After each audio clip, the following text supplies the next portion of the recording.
Qué bendición es esta mañana haber sido guiados por nuestra banda de adoración. Gracias, Mario, por guiarnos. Gracias a cada uno de los hermanos músicos y a las voces por guiarnos a adorar al Señor.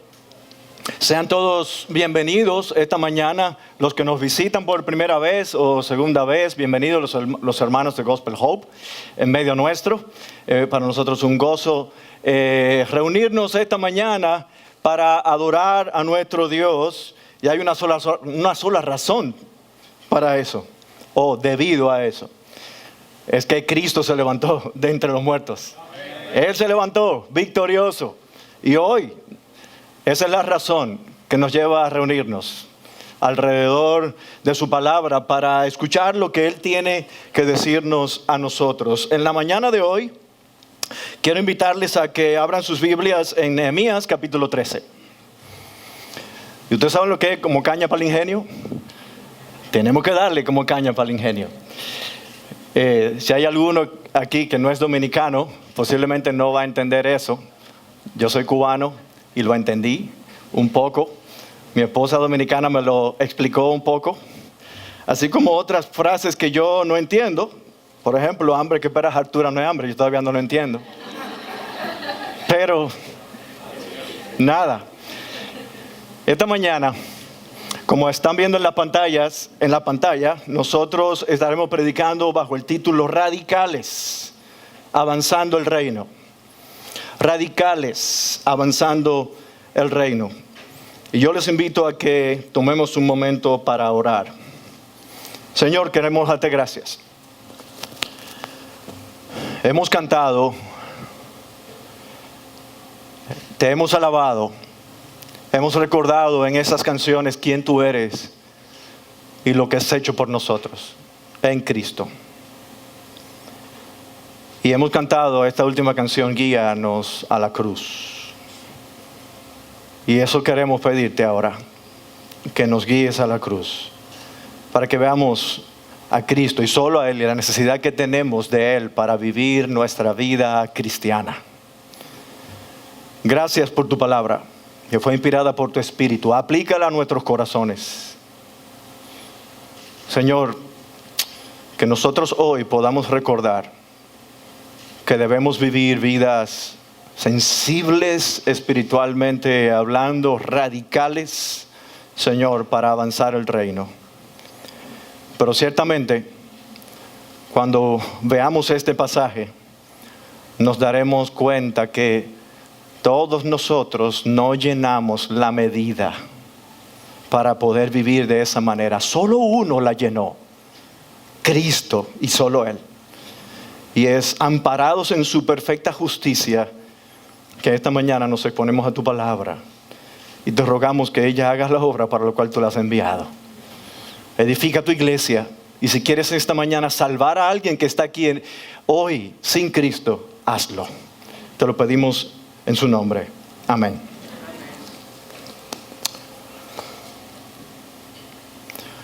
Undercover Boss, no sé si lo dije bien, en mi malo inglés, o la serie Jefe Encubierto. Es una serie de telerrealidad estadounidense, basada en una serie británica del mismo nombre y producida por Estudio Lambert en ambos países. Cada episodio muestra a una persona que tiene un puesto de alta dirección en una empresa importante, o puede ser el jefe de la empresa. Y lo que sucede es que durante unos días, en algunas ocasiones por toda una semana, se disfraza para ir encubierto como un empleado de nivel medio o normal, como un empleado, para descubrir qué tan bien está funcionando la empresa. O para descubrir las fallas de la empresa. La primera temporada de esta serie se emitió por primera vez en el 7 de febrero del 2010. Cada episodio presenta a un ejecutivo de alto nivel o propietario de esta corporación que actúa, como dijimos hace un momento, en forma encubierta. Y al final de esa semana encubierta, el jefe vuelve a su verdadera identidad se quita el disfraz y empieza a llamar a los empleados uno por uno a su oficina. En esa reunión, algunos salen bien, salen reconocidos, porque el jefe se dio cuenta, mientras estaba en esa semana interactuando en la empresa con los empleados, se dio cuenta de que hacían bien el trabajo y algunos lo hacían aún más allá de lo que la empresa esperaba o él esperaba como jefe, pero otros no salieron muy bien parados. Y unos recibían recompensas o promociones o beneficios económicos, otros no recibían tantos beneficios, sino tal vez alguna reprensión o alguna recomendación. El ejemplo de esta serie, o básicamente lo que pasó en esta serie, lo que cuenta esta serie, nos presenta de una manera particular la realidad acerca de nuestra vida cristiana, de cómo nosotros estamos viviendo en la cotidianidad, en nuestra vida cristiana. Y sabemos que estos empleados, de alguna manera, pensando en esta serie, no estaban esperando que el jefe estuviera encubierto de esa manera. Pero la realidad es que estaba sucediendo. Ellos fueron verificados por este jefe en lo que ellos hacían día a día en esta empresa. Al leer este capítulo 13 del libro de Nehemías, nosotros nos damos cuenta, o se nos presenta la realidad de que debemos vivir nuestra vida cristiana, como dice el teólogo y pastor que partió a la presencia del Señor recientemente, Coram Deo. Coram Deo, R.C. Sproul, esta era una frase de R.C. Sproul, en la presencia de Dios, con una mente controlada o dominada por lo que Dios nos ha dicho en su palabra, y vivir en consecuencia de lo que Él nos ha dicho en su palabra.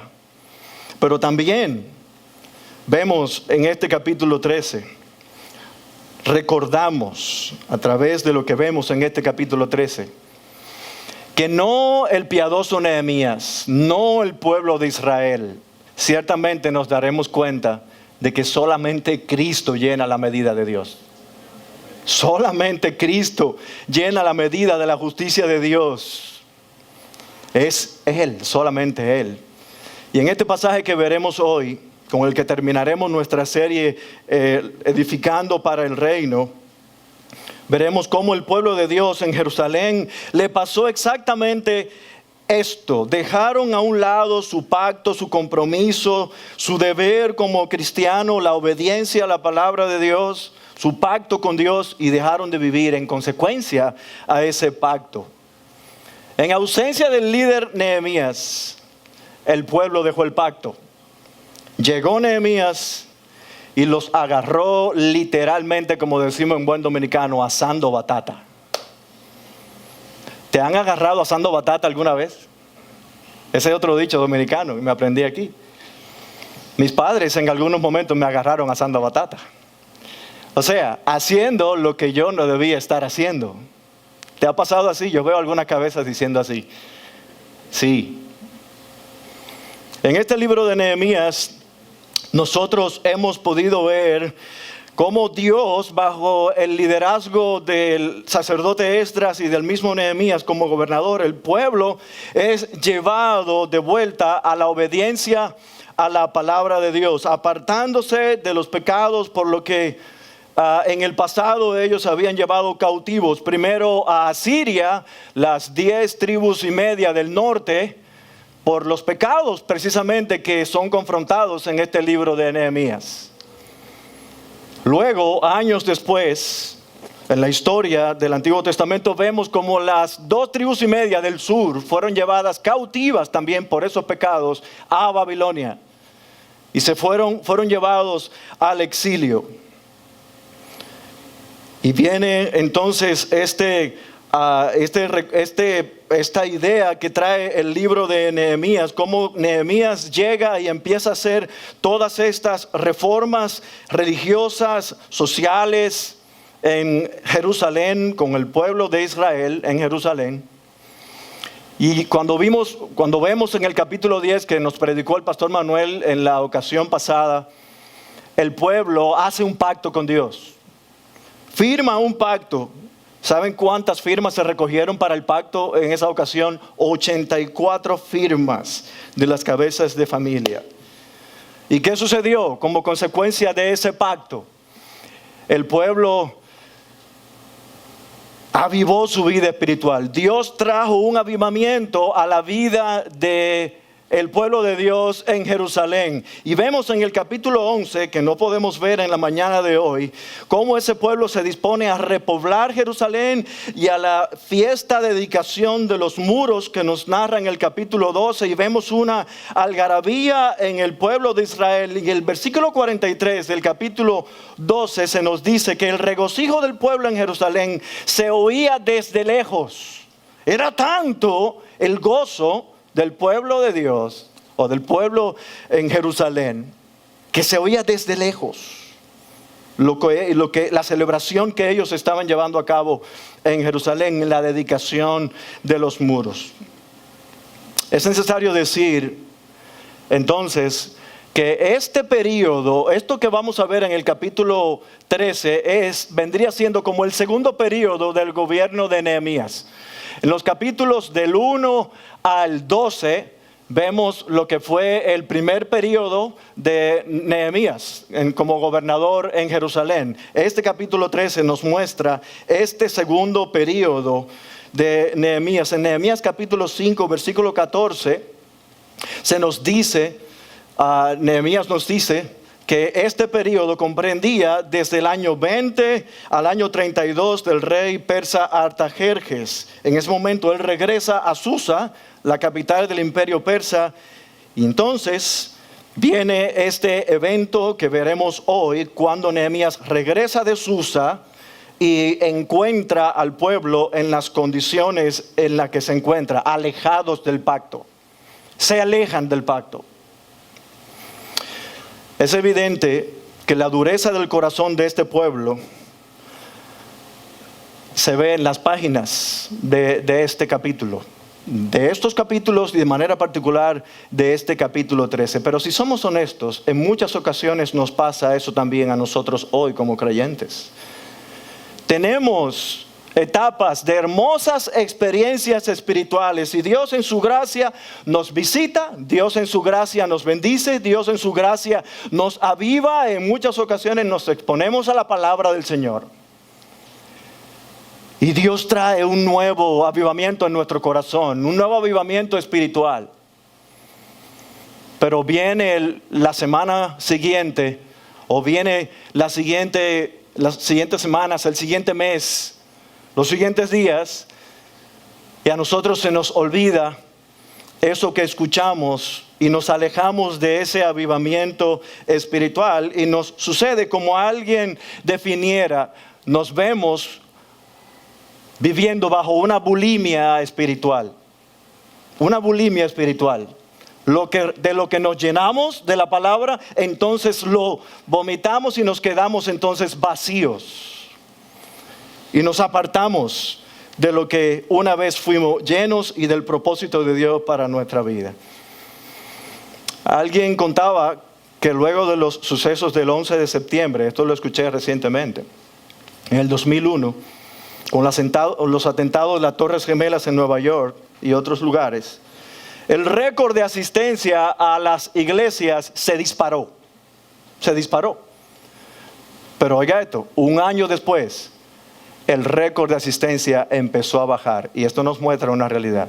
Cuando estamos en aflicciones, en angustias, en situaciones difíciles, corremos a Dios, buscando su favor, pretendiendo de alguna manera manipular a Dios, aunque Dios no puede ser manipulado, buscando de Él favores. Pero luego de que las aguas bajan, entonces nos alejamos de Él. O cuando alguien no nos está supervisando en nuestra vida espiritual, como el caso de Nehemías, nos alejamos de Él. Pero qué bendición es que Dios no deja de trabajar con su pueblo. Dios no deja, aunque esto sucede en nuestra vida en múltiples ocasiones, Dios no deja de trabajar con nosotros y oportunamente envía de vuelta a hombres como Nehemías a nuestra vida, con suficiente sensibilidad espiritual para hacer volver el compromiso nuestro hacia Dios y el avance de su reino. Hombres radicales, llenos y controlados por el Espíritu Santo de Dios, que por la palabra nos hacen volver a Dios y a la causa del avance de su reino. Mis hermanos, ser radical no es sinónimo de ser legalista. Ser radical o tener una mente radical es pensar como Dios piensa, ver las cosas como Dios las ve y actuar en consecuencia de ello. Y es así como vemos actuar a Nehemías aquí. Un creyente cuya mente y voluntad fueron atadas por la palabra de Dios, porque mis hermanos, todo comienza en la mente. Una mente transformada lleva a un corazón transformado. ¿Me escucharon? Una mente transformada por la palabra lleva a un corazón transformado. Y por tanto, lo que ocurre es una sensibilidad espiritual en la vida del creyente cuando eso ocurre, para mover su voluntad y llevarlo a vivir por Dios y por su reino.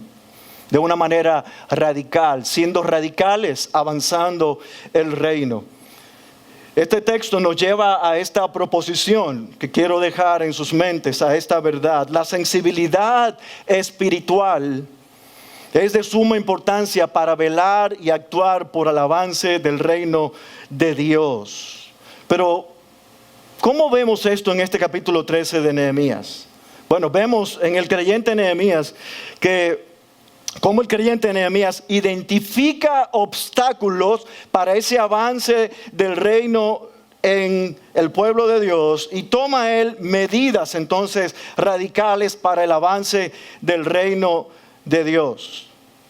Y esta misma sensibilidad espiritual la necesitamos tú y yo en nuestra vida. Y vamos a ver, yo les propongo que veamos dos aspectos en este capítulo 13 de Nehemías. En el capítulo 13 dice el versículo 1, aquel día leyeron del libro de Moisés a oídos del pueblo y se encontró escrito en él que los amonitas y los moabitas no debían entrar jamás en la asamblea de Dios, porque no recibieron a los israelitas con pan y agua, sino que contrataron contra ellos a Balaán para maldecirlos. Pero nuestro Dios convirtió la maldición en bendición y cuando oyeron la ley excluyeron de Israel a todo extranjero. Antes de esto, escuchen esto ahora, el sacerdote Eliasib, encargado de los aposentos de la casa de nuestro Dios y que era pariente de Tobías, le había preparado una habitación colocada donde se colocaban las ofrendas del cereal, del incienso, de los utensilios y los diezmos de cereal, del vino nuevo y del aceite prescrito para los levitas, los cantores y los porteros y las contribuciones para los sacerdotes. Pero durante todo este tiempo yo no estaba en Jerusalén, porque en el año 32 de Artajerjes, el rey de Babilonia, yo había ido al rey. Pero después de algún tiempo pedí permiso al rey y vine a Jerusalén y me enteré del mal que Eliasib había hecho para favorecer a Tobías al prepararle un aposento en los atrios de la casa de Dios.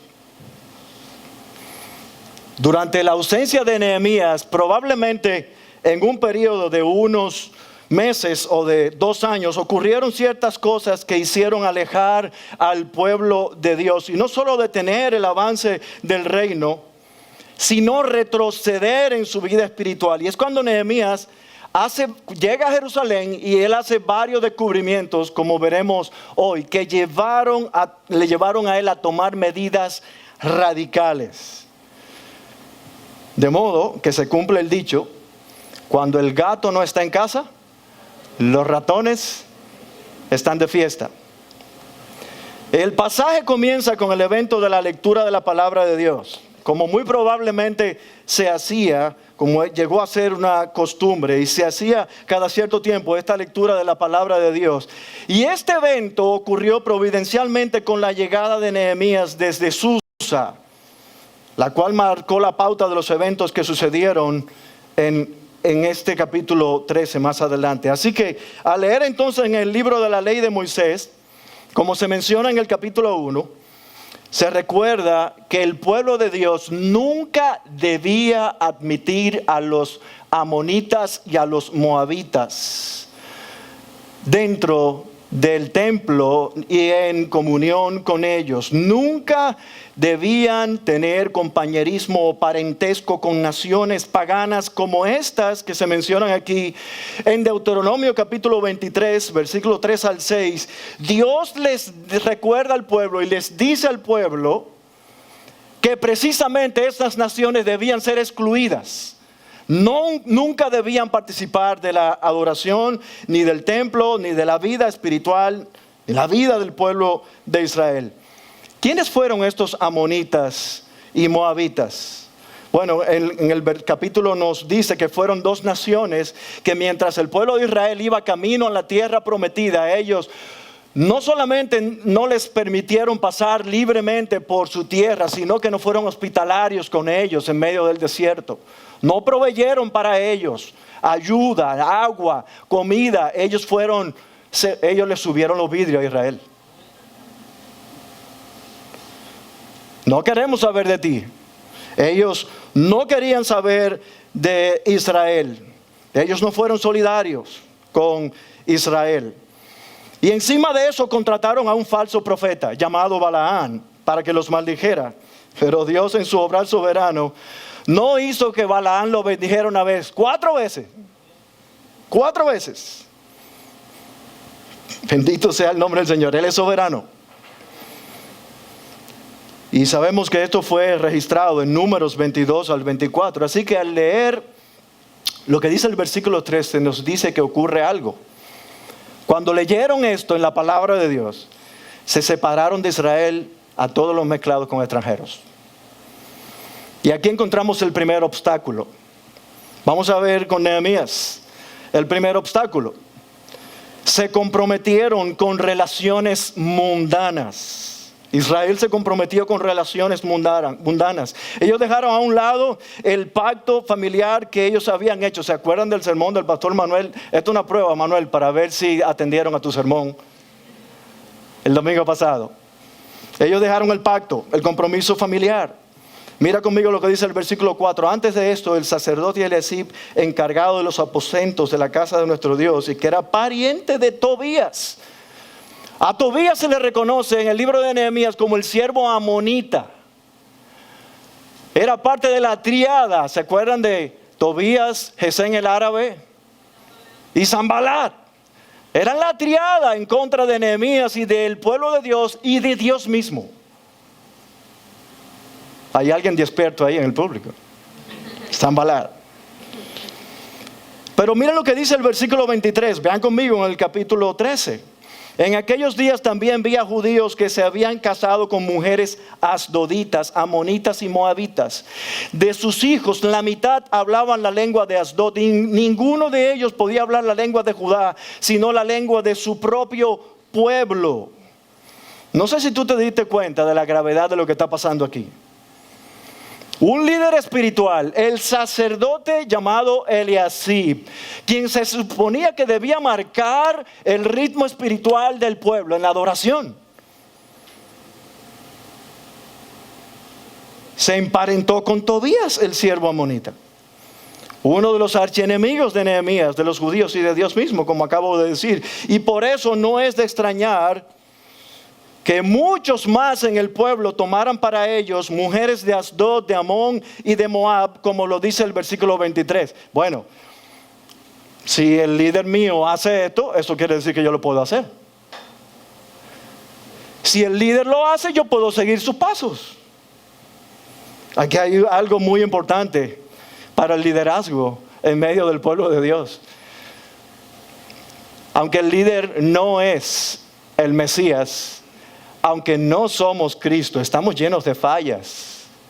Los líderes estamos llenos de fallas. Sin embargo, hay una responsabilidad espiritual en cada uno de nosotros. Debemos velar por el pueblo de Dios, y este hombre no lo estaba haciendo.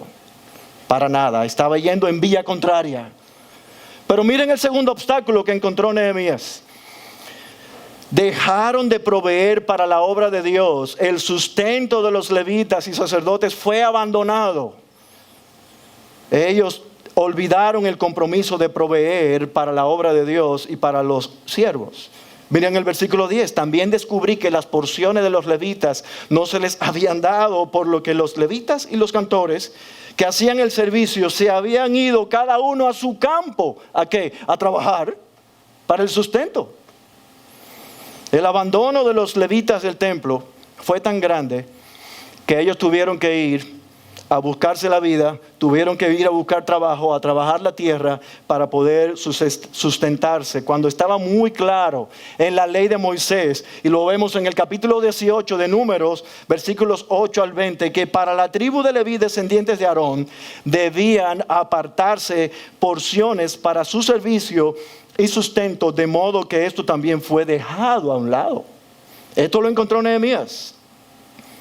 Y estaba obstaculizando el avance del reino de Dios en Jerusalén. El tercer obstáculo: abandonaron lo sagrado para guardar el día de reposo. Vean conmigo lo que dice el capítulo 13, versículo 15. Como ellos violaron el pacto, dejaron su compromiso de fe. ¿Se acuerdan que habían hecho en el capítulo 10? Ellos hicieron un compromiso de fe. El día de reposo lo vamos a guardar para el Señor. Pero pasaron unos meses y ya ellos volvieron atrás. En aquellos días, dice el versículo 15, vi en Judá algunos que pisaban los lagares en el día de reposo y traían manojos de trigo y los cargaban en asnos, y también vino, uvas, higos y toda clase de carga. Y los traían a Jerusalén en el día de reposo, y los amonesté por el día en que vendían los víveres. También habitaban allí en Jerusalén tirios que importaban pescado y toda clase de mercancías, y los vendían a los hijos de Judá en el día de reposo. Su práctica de vida no se diferenciaba en nada de los pueblos de alrededor de Israel. De hecho, el problema de no guardar el día de reposo era tan frecuente en Israel que muchas veces a través de los profetas, si tú lees en el Antiguo Testamento, a través de los profetas, este era un reclamo que Dios traía constantemente contra Israel. Han profanado mi día, han dejado mi día de reposo, en el día en que ustedes son llamados a descansar de sus labores en fe y concentrarse en su mente y corazón a mí, en adorarme a mí. Y vemos cómo son amonestados aquí por Nehemías. Increíble. Comenzando por el sacerdote del templo Eliasib, emparentado y en franco tráfico de influencia conveniente con Tobías, alojándolo en el mismo templo y siguiendo por el resto de los líderes y el pueblo que se entregaron por completo a la mundanalidad, viviendo por completo para ellos, con los recursos y el tiempo y los hijos que debían dedicarse solamente a Dios. Con situaciones así nos preguntamos entonces, ¿puede Dios bendecir a su pueblo y hacer avanzar su reino? La respuesta es obvia, por supuesto que no. Nosotros hubiéramos querido que esta serie que estamos viendo, estudiando del libro de Nehemías, se hubiera terminado en el capítulo 12, con la celebración y la algarabía que se oía desde lejos por el regocijo y el avivamiento. Pero tenemos un capítulo 13 que se nos ha sido dejado por el Espíritu Santo de Dios para enseñarnos algo a nosotros. Mis queridos hermanos, en la vida cristiana no es color de rosa.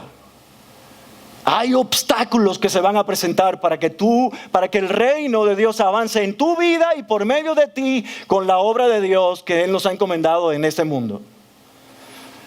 Se van a presentar obstáculos.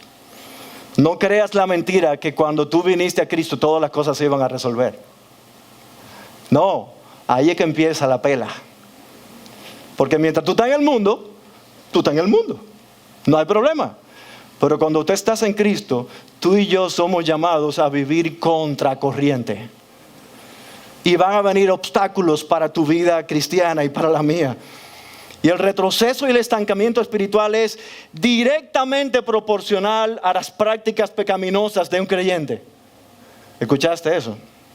La mundanalidad con que se encontró el creyente Nehemías era obvia. Pero escucha esto, para los creyentes que habitaban en Jerusalén, debió también ser obvia.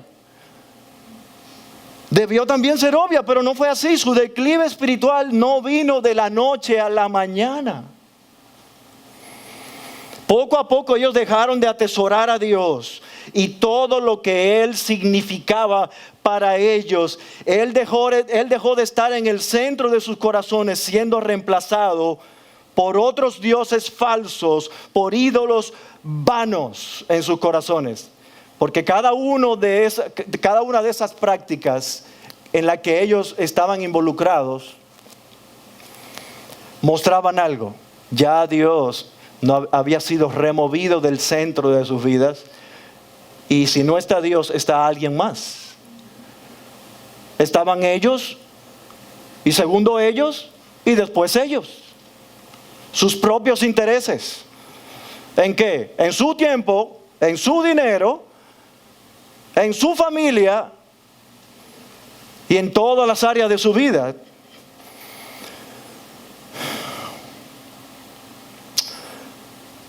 Nehemías fue radical. Se encontró, y lo vamos a ver un poquito más adelante, se encontró con estos obstáculos. Él fue sensible al identificar lo que era obvio y lo que no era tan obvio. Ahora, ¿tú recuerdas la acción de Jesús o las enseñanzas de Jesús, las palabras de Jesús en Mateo 22, 37 al 38? Cuando Él le dijo al escriba, viene este escriba, este fariseo, y le dice: maestro, ¿cuál es el primer mandamiento? ¿Cuál es el primer mandamiento? Para ver si agarraba a Camán a Jesús y decía algo incorrecto. Y él le contestó, Jesús le contestó: amarás al Señor tu Dios con todo tu corazón y con toda tu alma y con toda tu mente. Este es el grande y primer mandamiento.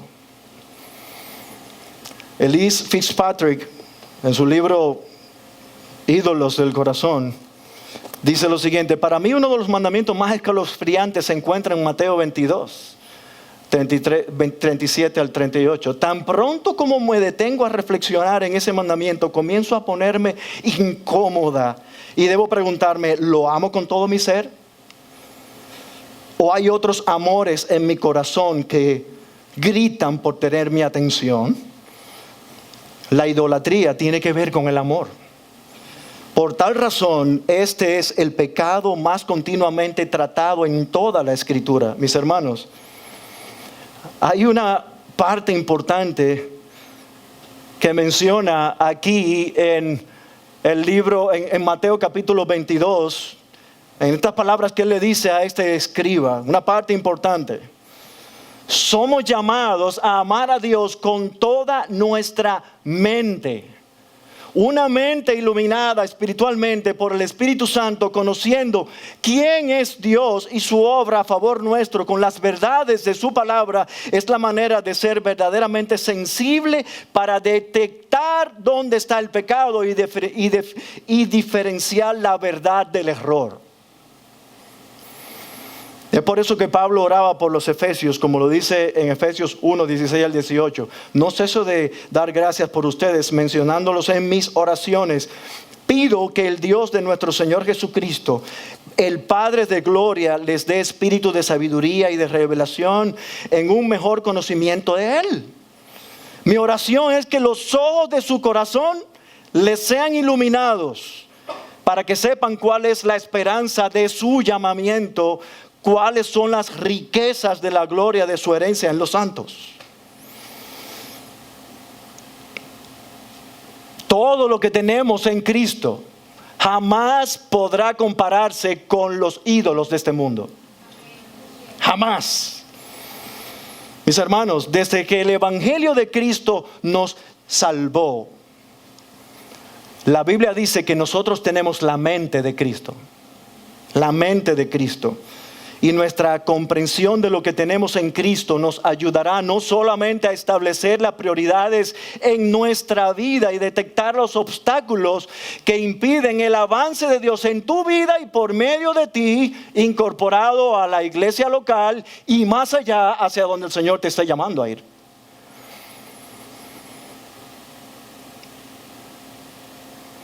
Esto nos ayudará también, no solamente a tratar con nuestra mente y corazón, sino mostrarle eso a otros que están alrededor nuestro.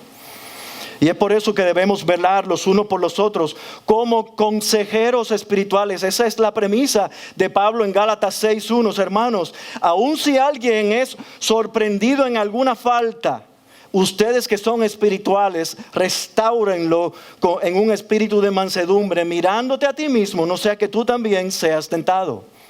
En otras palabras, si yo veo que hay algún hermano mío que está desviándose del camino, que está yéndose por otro trillo, por otro lado, otra parte, que no es la senda que el Señor Jesucristo nos ha tratado conforme a su palabra, nos ha dejado conforme a su palabra, yo soy llamado a volver a mi hermano al camino. Tú y yo somos llamados a eso.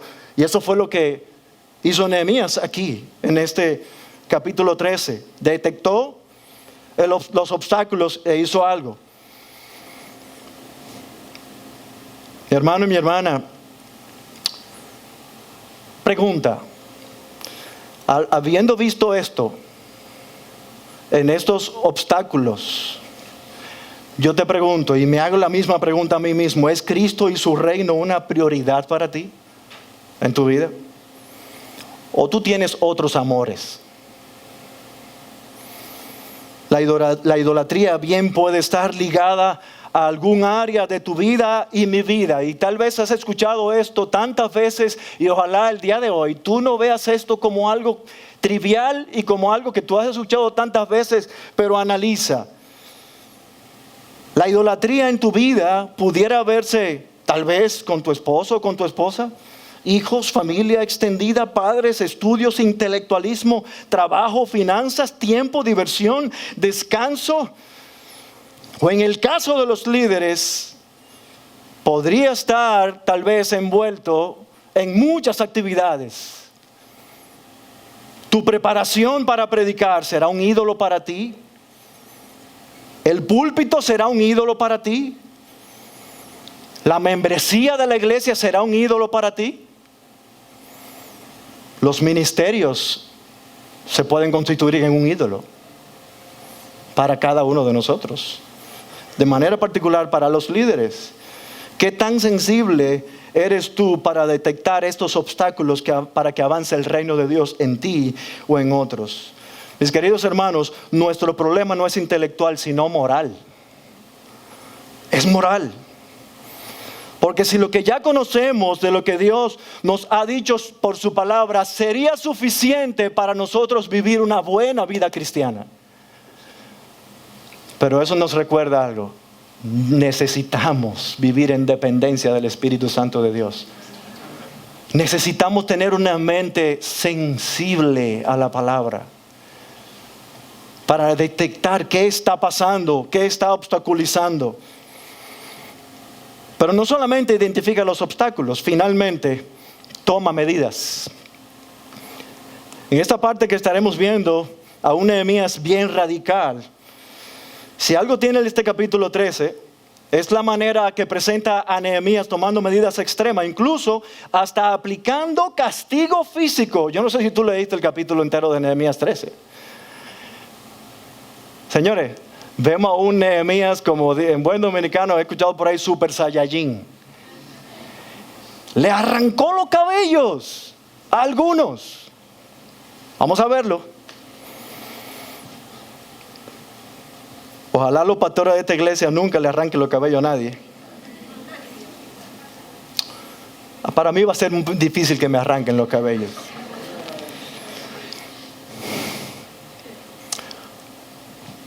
Situaciones extremas requieren medidas extremas. El asunto no es que tomemos estas mismas ideas extremas literalmente, como yo acabo de insinuar. Ojalá no hagamos eso. Recordemos que lo que nosotros estamos estudiando aquí es del Antiguo Testamento. La idea es que tomemos esto en el sentido espiritual. ¿Qué hizo Nehemías? A ver la condición en que se encontraba el pueblo. Observa conmigo. Medida número 1 para el primer obstáculo. Él reprendió y rompió lazos familiares. Mira lo que hizo Nehemías. Y vine a Jerusalén y me enteré del mal que Eliasib había hecho por favorecer a Tobías, nada más y nada menos que a Tobiitas, al prepararle un aposento en los atrios de la casa de Dios. Esto me desagradó mucho, por lo cual arrojé todos los muebles de la casa de Tobías fuera del aposento. Entonces ordené que limpiaran los aposentos. Versículos 7 al 9. Ante este momento, ante el gran desvío espiritual del sacerdote Eliasib, quien estaba a cargo de la cámara del templo, donde se guardaban las cosas santas para la adoración, los utensilios y las ofrendas para la adoración al Señor, Nehemías no le dio vueltas al asunto. Tú sabes que Nehemías no dijo, déjame orar por esto que yo estoy viendo. No, era muy evidente para él. Hay momentos, la oración es buena y la tenemos que practicar, pero hay momentos cuando las cosas son muy evidentes que no hace falta orar por eso, hay que actuar. Hay que tomar medidas radicales. Él tampoco dijo, déjame tirarle por WhatsApp a Tobías para que venga aquí y conversemos. No, Nehemías agarró todos los motetes de Tobías y los sacó de la cámara. ¿Sabes lo que son los motetes? Los corotos, los bultos. Pero escucha esto, posiblemente hasta los ídolos de Tobías en el templo los sacó. Pero no solamente él hizo eso, él mandó que limpiaran eso. Él fue, marcó a Bravo Va, tráeme un galón de cloro, de limpiador y de otro detergente. Hay que limpiar este cuarto y desinfectar todo lo que huela a Tobías. Para afuera. No vayan a otro supermercado a comprar, vayan al Bravo. La medida radical de Nehemías mandaba un fuerte mensaje a tanto el sacerdote Eliasib como a Tobías.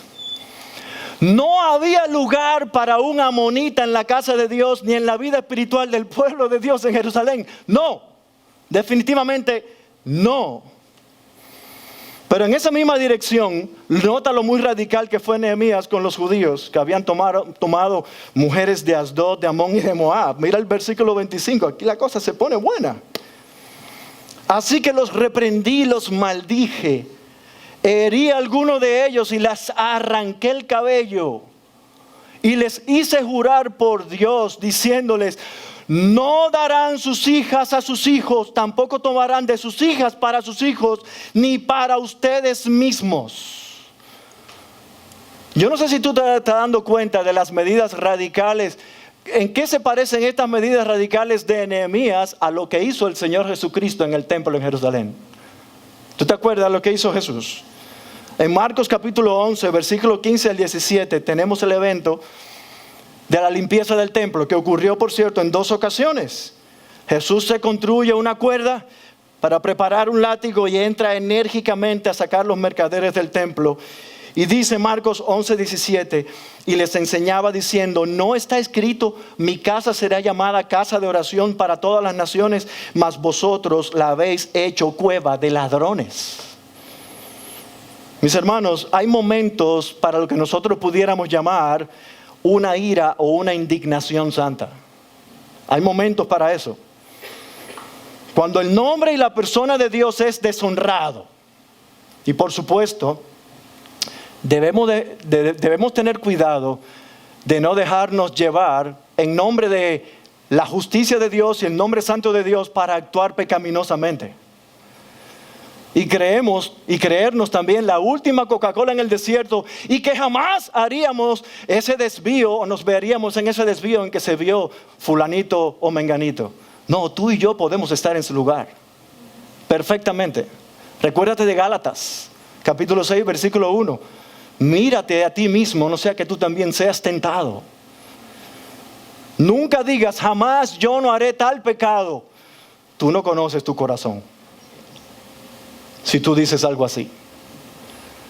Todos nosotros tenemos el potencial de desviarnos, como se desvió Israel, como se desvió Eliasib. Todos nosotros tenemos el potencial para hacer contrataciones con gente que sabemos que aborrecen a Dios. Todos nosotros.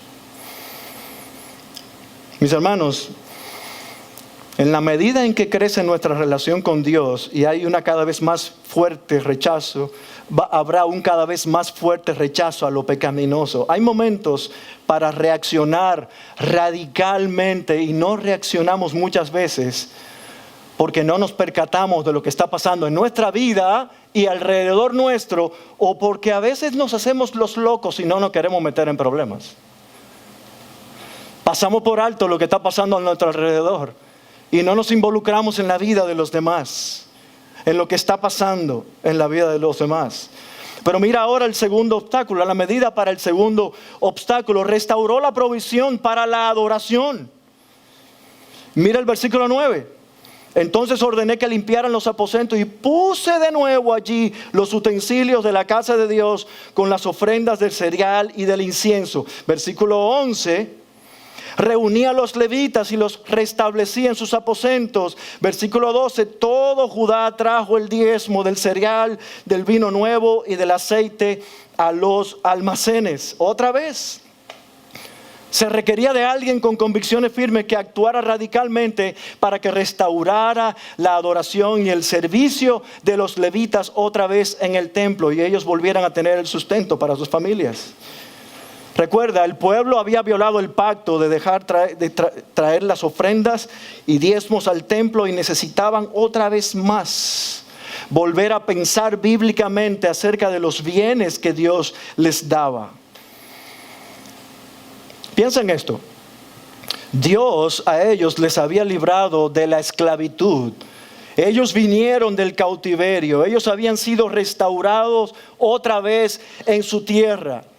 Dios los protegía de los enemigos, les daba la salud y las fuerzas para ser productivos. Y ellos seguían negando dar a Dios lo que solamente le pertenecía a Dios. Claro, esto no podía seguir pasando. Mis hermanos, no estamos pensando ahora mismo necesariamente en Nehemías. Hubo alguien que tomó una medida radical mucho mayor que la que tomó Nehemías. Dios fue radical contra el pecado. ¿Y tú sabes cuál fue la medida que Dios tomó? Él entregó a su Hijo por ti y por mí en la cruz del Calvario. No hay medida más radical en contra del pecado y de la mundanalidad que la que Dios hizo. Segunda a los Corintios 5:15 dice Pablo, y por todos murió para que los que viven ya no vivan para sí, sino para aquel que murió y resucitó por ellos. Pero finalmente, miren la medida para el tercer obstáculo. Nehemías restauró el día de reposo. Lo último que vemos como medida radical que Nehemías tomó fue la restauración del día de reposo, haciendo que el pueblo regresara otra vez. Miren lo que dice el versículo, vamos a leer algunos versículos. Versículo 19. Así que cuando iba oscureciendo a las puertas de Jerusalén, antes del día de reposo, ordené que se cerraran las puertas y que no las abrieran hasta después del día de reposo. Al final del versículo dice que no entrara ninguna carga en el día de reposo. Versículo 21, entonces les advertí a los comerciantes que estaban fuera del muro y les dije, ¿por qué pasan la noche delante de la muralla? Si lo hacen de nuevo, usaré la fuerza contra ustedes. Desde entonces no vinieron más en el día de reposo, se aconsejaron. Y ordené a los levitas que se purificaran y que vinieran a guardar las puertas para santificar el día de reposo. Hasta ese momento nadie se atrevió a actuar como actuó Nehemías. Nadie. Tal vez algunos sabían lo que estaba sucediendo, pero tenían temor de enfrentar al pueblo y a los comerciantes y también a los líderes que estaban confabulados con ellos. Cuando sabemos qué debemos hacer, que debemos hacer algo, no estamos haciendo lo que debemos hacer, o debemos dejar de hacer algo. Esto puede parecer un trabalengua. No solamente no hacer algo, o cuando sé lo que tengo que hacer, no lo hago, o haciendo lo que estoy haciendo que no debo hacer. Cuando yo estoy en ese pensamiento, muchas veces lo que ocurre en nosotros es que actuamos por obligación y hacemos algo para el Señor por obligación y no por convicción. Y así entonces, por cualquier excusa, dejamos de actuar en consecuencia con lo que Dios nos ha dicho, que no debemos hacer algo o que debemos hacer algo. Mis hermanos, por esta violación del pacto en el pasado, Israel experimentó el exilio. Por esta violación del pacto, del pueblo de Israel, aunque Dios les concedió regresar, llegaron a estar en un gran mal y afrenta y eran objeto de burla de las naciones vecinas. Mis hermanos, ¿qué cosas en nosotros requieren que nosotros tomemos medidas radicales en nuestra vida? ¿Serán hábitos? ¿Será como el uso del tiempo, los recursos, relaciones personales, ocupaciones? ¿Qué fue lo que capturó la mente del apóstol Pablo? En Gálatas 2:20, escucha lo que dice. Estoy terminando ya. Con Cristo he sido crucificado y ya no soy yo el que vive, sino Cristo vive en mí. Y la vida que ahora vivo en la carne, la vivo por la fe en el Hijo de Dios, el cual me amó y se entregó a sí mismo por mí. El pastor John MacArthur menciona algo de ese versículo. El viejo hombre del creyente, dice el pastor MacArthur, queda muerto después de haber sido crucificado con Cristo. El hombre nuevo o la nueva identidad del creyente tiene el privilegio de que Cristo more en su interior y lo capacite con poder de lo alto para vivir en él. Para vivir en él. ¿Cómo estamos nosotros viviendo nuestra vida cristiana? ¿Tenemos una mente bañada por la palabra, permeada por el obrar del Espíritu Santo, sensible al obrar del Espíritu Santo? ¿Somos verdaderamente radicales para que avance el reino de Dios en nuestras vidas y por medio nuestro? Mis hermanos y mis hermanas, el libro de Nehemías debería ser un espejo en el que todos nos veamos a nosotros mismos y consideremos, por un lado, la importancia del momento histórico en que estamos viviendo como iglesia, el avance del reino de Dios, pero también por otro lado, la importancia de evaluar el avance del reino de Dios en cada una de las áreas de nuestra vida. Hay dos partes. Las áreas de nuestra vida que necesitan ser entregadas y rendidas al Señor y que el reino de Dios avance en cada una de las áreas de nuestra vida, que Dios tome completo dominio y control de cada una de las áreas de nuestra vida y que no reinemos nosotros, sino Él en cada una de las áreas de nuestra vida. Y también lo que Dios nos llama a hacer por medio de la iglesia local donde Él nos ha puesto. Yo quiero dejarle con 5 ideas o recomendaciones que el pastor David Platt en su libro Radical nos deja. No están en la pantalla, pero trate de escuchar, por favor. En este libro titulado Radical de David Platt, él dice, en primer lugar, el primer aspecto para tú empezar a vivir una vida radical, ora por todo el mundo. ora, dedícate a la oración, a buscar el rostro de Dios. Y esto incluye para nosotros de manera específica orar por la comunidad de los jardines y de los ríos. Yo te pregunto, ¿qué tanto tú en tus oraciones tienes a los jardines y a los ríos, a donde el Señor nos ha llamado a alcanzar? ¿Qué tanto oramos por la ciudad de Santo Domingo? ¿Qué tanto oramos por la República Dominicana? ¿Qué tanto oramos por las misiones más allá en otros países? Segundo, que leas toda la Biblia, que conozcas la palabra. Tercero, que sacrifiques tu dinero con un propósito específico.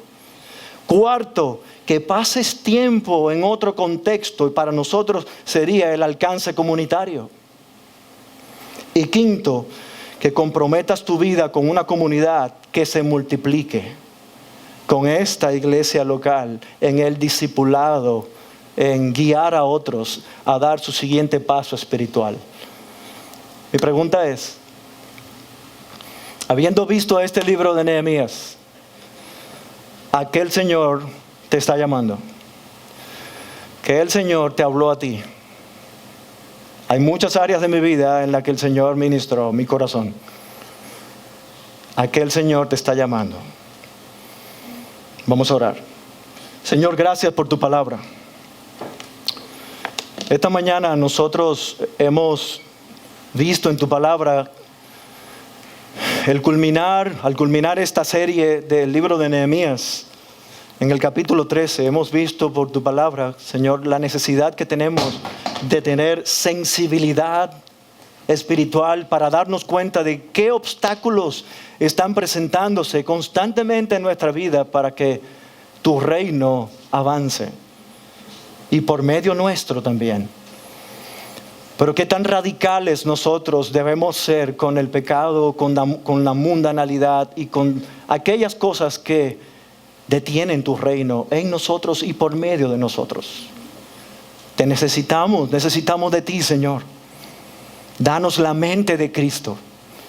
Es su mente para vivir en este mundo conforme a tus propósitos, siendo radicales para avanzar tu reino. En Cristo te lo pedimos. Amén.